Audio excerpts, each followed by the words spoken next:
Друзья, всем привет! Меня зовут Кирилл, и мы на нашем канале хотим вас познакомить с разными историями людей и машин. У каждой машины, как у человека, есть своя судьба, есть своя история. В этой серии мы вам покажем Peugeot 206 с очень интересной историей. Поиски первого автомобиля для нашего проекта началось с очень тяжелой ноты. Это с первого взгляда казалось, что так легко и просто найти автомобиль под какой-то проект, под какую-то историю, под какую-то, не знаю, под восстановление. Но цель нашего канала заключается в том, чтобы найти автомобиль с каким-то изъяном, с какой-то проблемой. Это пускай двигатель, коробка, она не целая, там что-то отвалилось, что-то мятое. В этом вся соль. И владельцы по той или иной причине не могут заняться своим автомобилем. Не хватает времени, не хватает средств, не хватает знаний, не доверяют сервисам, которые они раньше обслуживали, где как раз запороли автомобиль. И они не находят лучше выход из этой ситуации, как продать автомобиль в том виде, как он есть. Каждая такая история уникальна, но в этой истории почти всегда становится крайним автомобиль, который стоит и просто гниет, простаивает и не выполняет свою функцию, не доставляет кому-то радость. Мы, в свою очередь, очень хотим подарить автомобилю, если можно так сказать, вторую жизнь. Забрать этот чемодан без ручки у человека, у которого нет возможности починить автомобиль, восстановить. И мы с радостью берем такие автомобили себе, восстанавливаем, чиним. Первый автомобиль, который нам удалось найти, это Peugeot 206.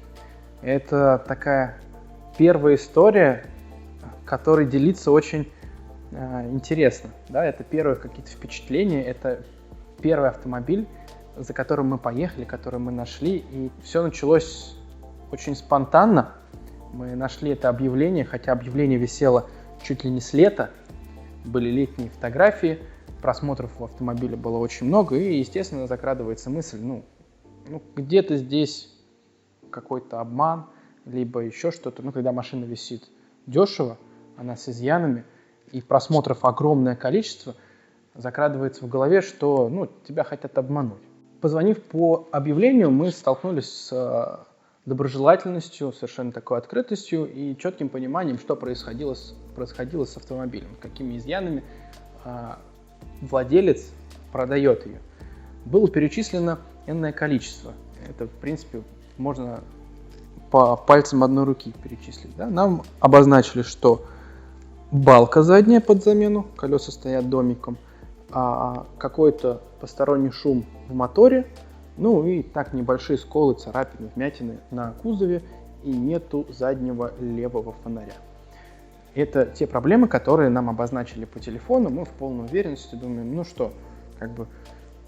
нет ничего такого, что мы не смогли бы сделать самостоятельно. Мы едем смотреть дрова.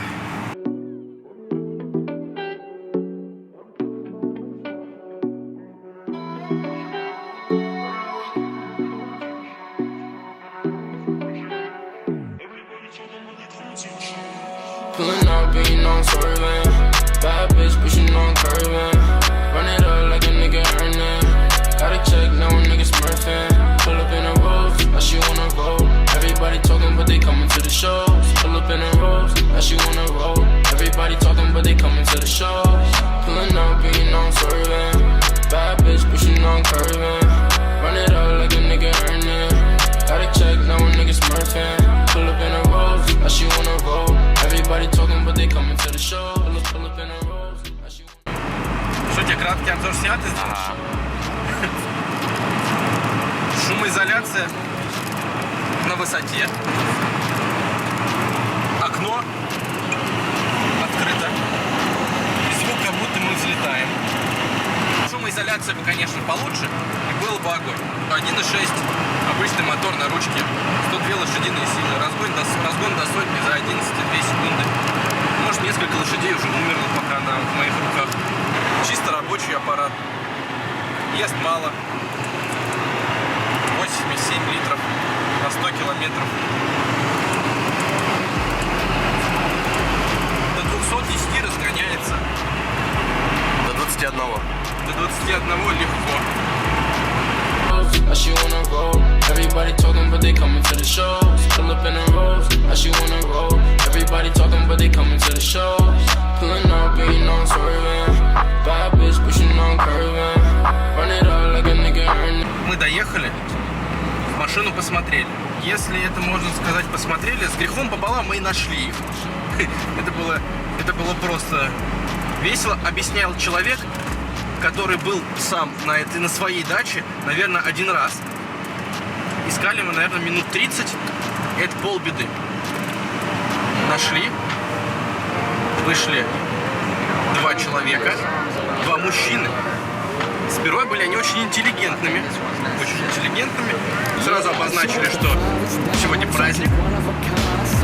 Понял, какой праздник сегодня? Николай Чудотворец. Праздник Николая Чудотворца. Я просто не расслышал, что это праздник. Чтобы вы понимали, машина стоит полгода на бревнышках, и ей никто не занимается. Ехали на 120 тысяч с учетом торга. Непреклонные пьяные ребята сказали, что мы лучше закопаем ее. Мы вам продадим другую машину. Mercedes Vito. Я, правда, не понял, откуда у них Mercedes Vito, при том, что они продают Peugeot 1206. Но это второй вопрос. Chevrolet Aveo. Но на Chevrolet Aveo был разумный торг. Мы проторговались за 5 минут с 400 тысяч до 280. Ну, то есть они готовы были сделать скидку на все, что угодно, кроме Peugeot. То есть, если он нужен кому-то, то нужен он нам гораздо больше, чем кому-то. Но история, дай бог, хорошо кончится. Остался там один здравый человек. Просто он не был на их застолье. Мы позвонили представителю этой компании. Объяснили ему всю ситуацию, весь масштаб бедствия с этой машиной. Что на этом месте хорошо бы к лету уже посадить картошку, полоть грядки и все остальное. И вроде как договорились на 90 тысяч завтра в первой половине дня забрать. Я думаю, что это реально. Главное, чтобы они к этому времени как минимум завтра проснулись. Тачка огонь. Тачка на 90 тысяч рублей. И если она еще своим ходом доедет до Москвы, она очень бодра. Тормозов нет. Колеса спущены. Аккумулятор разряжен. Все в родне. Не бито, не крашено. 2 владельца.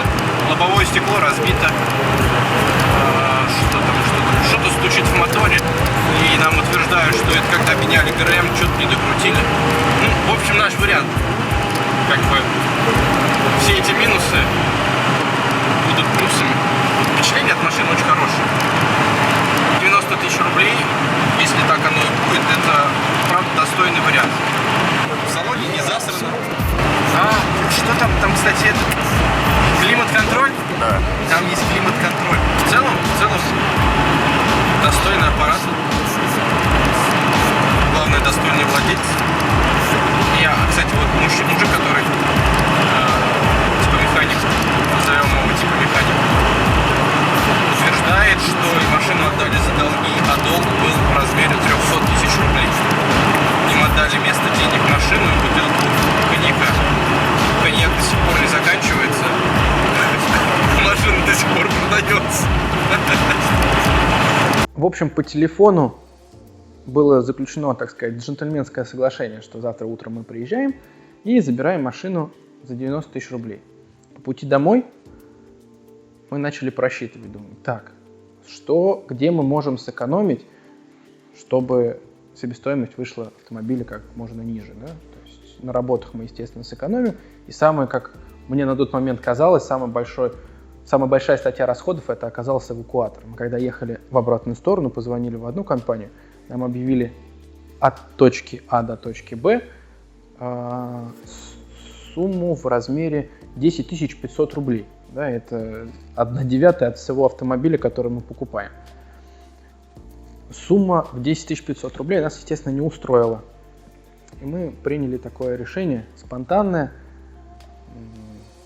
безбашенное.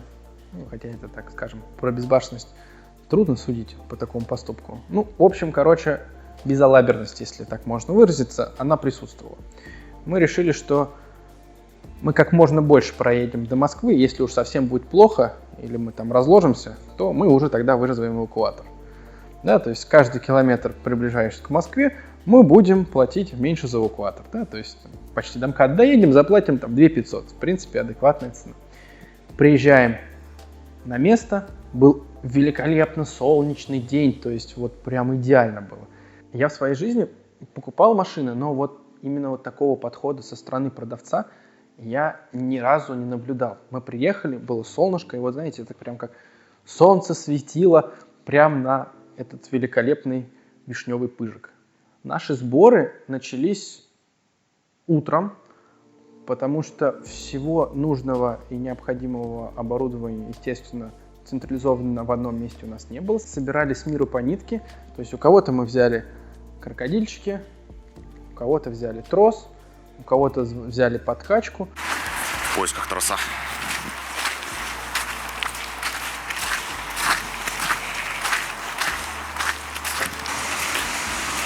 Мне кажется, ты нашел трос. Что, все? Я думаю, что будет очень трешовый день. Если мы к вечеру привернемся домой, к ночи, это будет победа.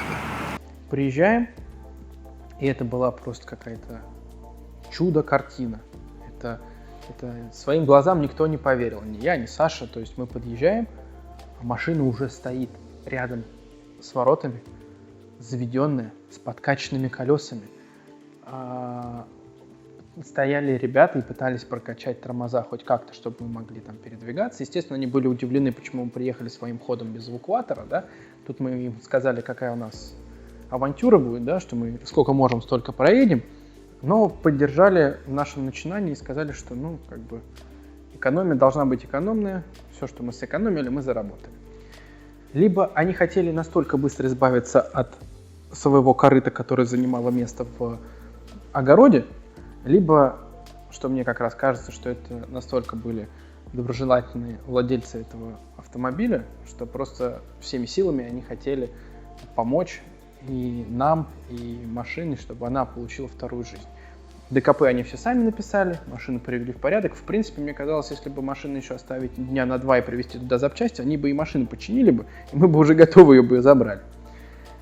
Очень интересный момент, что вся вот эта процедура, которая в большинстве случаев занимает там час, полтора, два, давайте посмотрим еще раз машину, давайте встретимся с владельцем.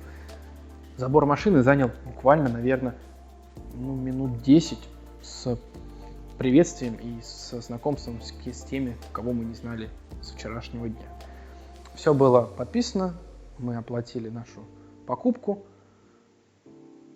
скинулись камень, ножницы, бумага, кто будет за рулем ехать на машине без тормозов, и поехали в сторону дома. Ладушку, которую мы сегодня купили, продавцы очень лояльные, но не совсем было удобно снимать там, потому что там взрослые были люди. Нам ехать 150 километров до Москвы.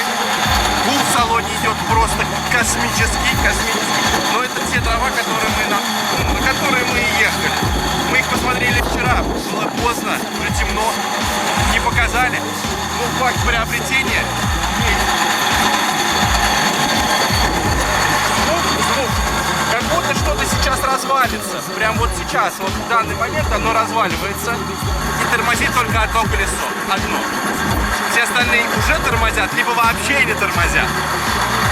Ну, за свои деньги, за 90 тысяч рублей. За 90 тысяч рублей. Это просто ласточка. Ласточка. Открывается все.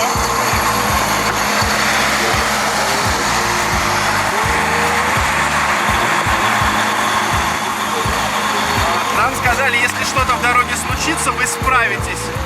У вас все есть. Как бы в беде не останетесь, добрые люди помогут, поменяете в дороге. Мы ее приведем в порядок. Помоем. А ключ, кстати, есть, интересно? Как ты думаешь? Вот, должен от зажигания подходить. Ты уверен? Нет. Это замечательная покушка. Фары все работают. В общем, огонь. Тачка, огонь.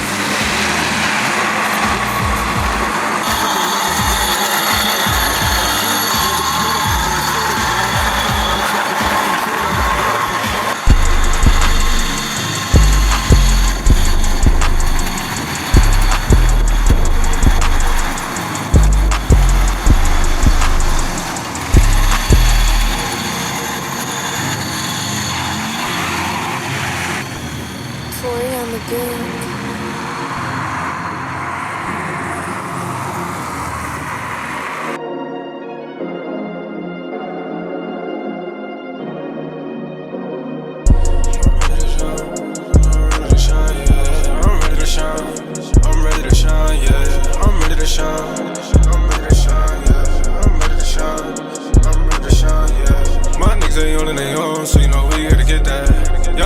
Your shot with a Draco, no kickback. There's soldiers out here on the block serving this and that.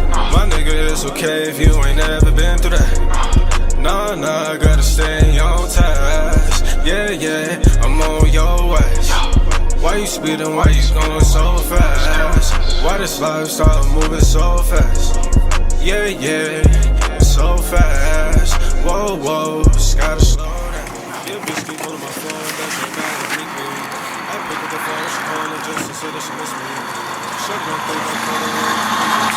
Тут, короче, Ты живой? немножко глухой, но живой. Я просто еду. Во-первых, старперское радио только здесь играет. То есть Меладзе, все остальное такая трепуха. Очень плохо слышно теперь, потому что я под оглох.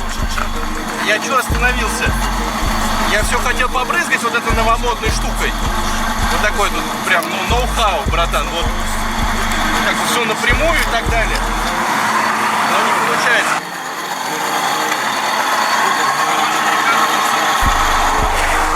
Должен быть плюсом или что-то из этого может быть.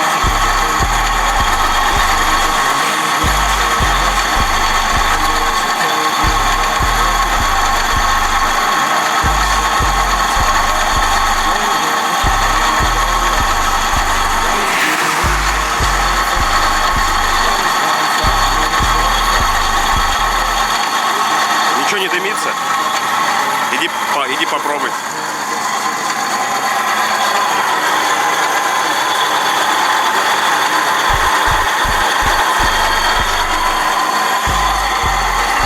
Она, как минимум, она на десятку стала дороже. Очень трудно оценить всю вот эту прелесть французского изыска, потому что там так шумно, просто жесть. Я рот иногда открываю, чтобы меня уши отложило. Как бы тебе так записать, да?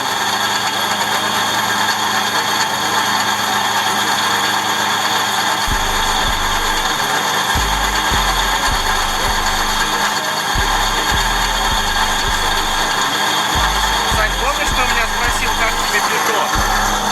Да. А помнишь еще такой вопрос-то? Статусность этой машины, да? А тут настолько статусный, что ко мне даже заправщик решил не подходить. Да ну его нахер! Сам справится. То есть они ко всем подошли, их было 4. Они подошли ко всем, на меня посмотрели. Не сегодня.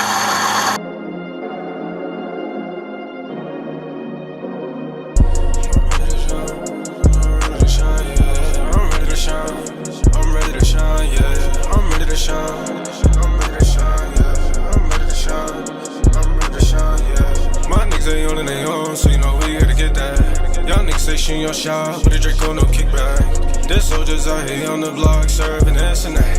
My nigga, it's okay if you ain't never been through that. Отлично.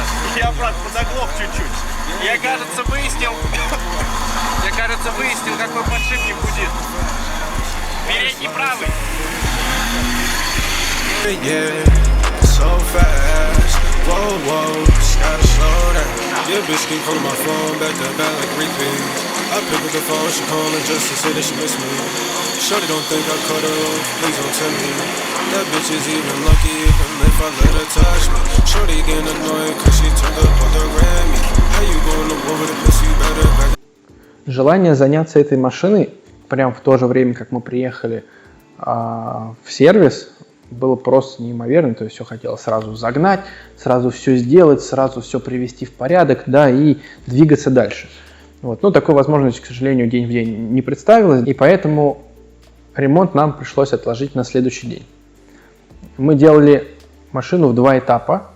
Первый день, когда мы подняли автомобиль, мы начали заниматься именно шумом в моторе, как нам изначально сказали, что и присутствует шум в моторе.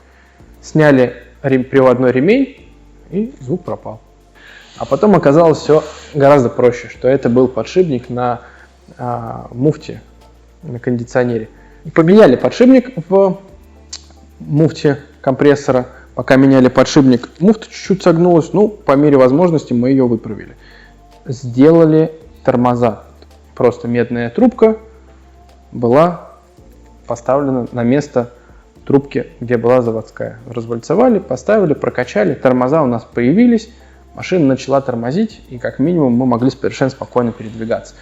Но у нас осталось еще 2 важных дела, без которых, ну, машина была бы не в том состоянии, которое мы хотели бы ее видеть. Это задний левый фонарь, это балка и это задний подшипник ступицы, если память не изменяет, правый. Так как мы знали, что нам 100% необходима балка, мы подготовились еще днем, приобрели балку, пошли навстречу ребят, которые перебирают балки, и сказали, что когда снимете свою, привезете, и мы вам вернем, так скажем, сумму залога, которую вы оставили за балку на обмен. И поэтому у нас, в принципе, на второй день, если быть точным, вторую ночь, были все необходимые запчасти. Это балка, подшипник ступицы, фонарь, впрочем, наверное, и все. Я никогда в своей жизни не снимал, да не то, что не снимал, я никогда не имел никакого отношения к балкам. Снять это было полбеды. Мы ее сняли довольно оперативно, но чтобы вы представляли, я даже не знаю, как вам передать это всю картину, да, вот машина 2007 года, машина стояла, наверное, как минимум, ну, месяцев 9 без движения. Я не помню, когда я последний раз долбил столько молотком, грел что-то железное. В общем, чтобы перебрать балку, нам потребовалось, ну, не знаю, часов 5, наверное. Как мне всегда казалось, да, это, ну, может, естественно, если это профессионал делает, загнали, 1, 2, 3, 4, 5, там все настроили, все замечательно, поставили, уехал. Хрена с 2. Это адский труд. Сопутствующие работы по замене балки, там подшипник, ступицы, все это новое поставили, собрали машину, еще разочек на всякий случай прокачали тормоза, что еще, поставили фонарь и поехали на тест-драйв. Для машины 2007 года этот Пыжик оказался, ну, очень бодрым автомобилем. 1.6 на механике, ну, выдавал приятное впечатление. То есть, когда я ехал и очень осторожно старался там просто разгоняться там 100 км в час 90, чтобы как минимум я подсознательно надеялся, что я нажму на тормоз или дерну ручник, я как-то заторможу.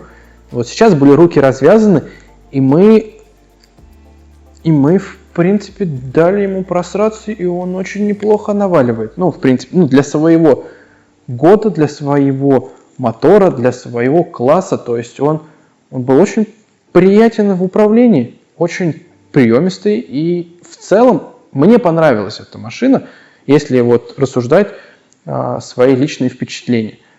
В общем, после того, как мы закончили машину, естественно, нам нужно было понять ее себестоимость, да, потому что мы примерно такого же ценового диапазона должны были приобрести следующую машину, либо мы понимать должны, сколько у нас есть денег, которым нужно что-то добавить, чтобы получить другой интересный автомобиль в нашей истории.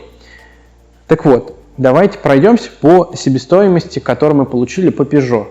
Это 90 тысяч рублей сама машина, 300 рублей трубка заднего контура тормозного, 1930 рублей подшипник в компрессор, 600 рублей задние тормоза, 2500 рублей задний фонарь, 1000 рублей молдинг на багажник, 9000 рублей задняя балка. Что я еще забыл? Подшипник ступицы задней правой 1660 рублей. Подшипник ступицы передней правой 1550 рублей. Мойка машины, мойка двигателя 1000 рублей. Ну, естественно, и салона. Да вроде, наверное, и все. Закончив Peugeot и получив себестоимость в размере, ну, давайте округлим, там 109 500, у нас появился задел на следующую машину. И еще в тот момент, когда мы доделали Peugeot, я нашел вариант, на который я хочу поменять наш автомобиль. Вот. Это совершенно другого уровня, другого класса автомобиль. Но эту машину вы увидите в следующей серии, поэтому ставим лайк, колокольчик и пишем комменты любые. До новых встреч! No mask needed, just a Scorpio, a horoscope. No, I don't believe it. I'm a dick, charismatic, incompatible, highs and lows.